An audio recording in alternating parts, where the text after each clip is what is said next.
Shivan recording studio नगछिया 0 माइल mix by एडी शर्मा।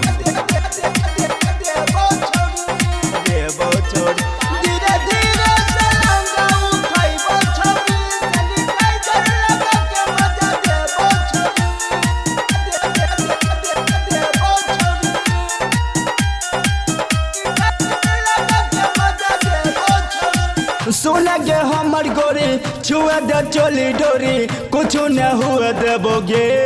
हाँ हाँ सोना के हमर गोरी छुआ दे चोली डोरी कुछ न हुआ देबोगे।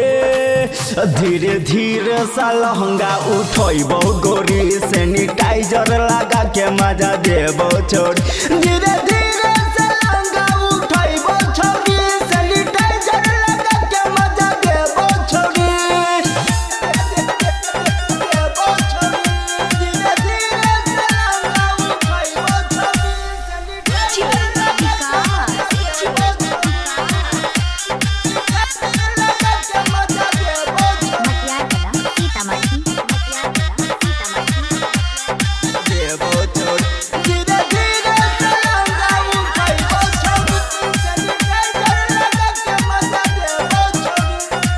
लोहे लोहे से चोली खोलब फिर पांजा में तोरा के धरब तोरा नीमन दोहिया के दमा बोले कैसे है दूर भगैब।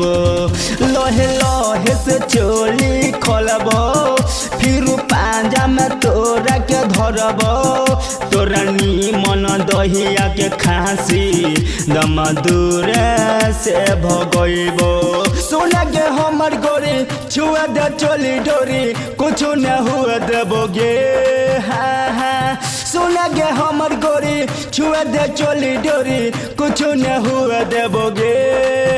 धीरे धीरे सा लहंगा उठैबो गोरी सैनिटाइजर लगा के मजा देबो छोड़। धीरे धीरे सा लहंगा उठैबो छोड़ी सैनिटाइजर लगा के मजा देबो छोड़ी। शिवान रिकॉर्डिंग स्टूडियो नगछिया 0 माइल मिक्स बाय एडी शर्मा।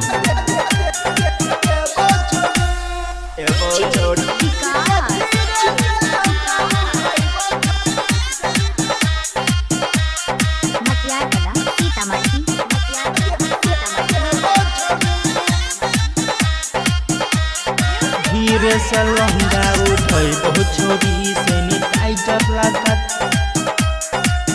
जब पलंग तोहर हिलतो बड़ी मजा तोरा के मिलतो।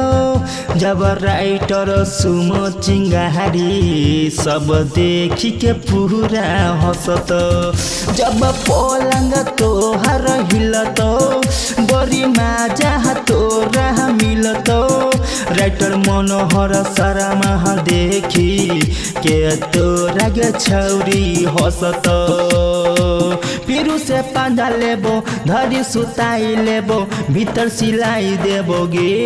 हाँ हाँ सोना के हमर गोरी छुआ दे चोली डोरी कुछ न हुआ देबोगे। धीरे धीरे सा लहंगा उठैबो गोरी सैनिटाइजर लगा के मजा देबो छोड़। धीरे धीरे सा लहंगा उठैबो छोड़ी सैनिटाइजर लगा के मजा देबो छोड़ी। शिवान रिकॉर्डिंग स्टूडियो नगछिया 0 माइल।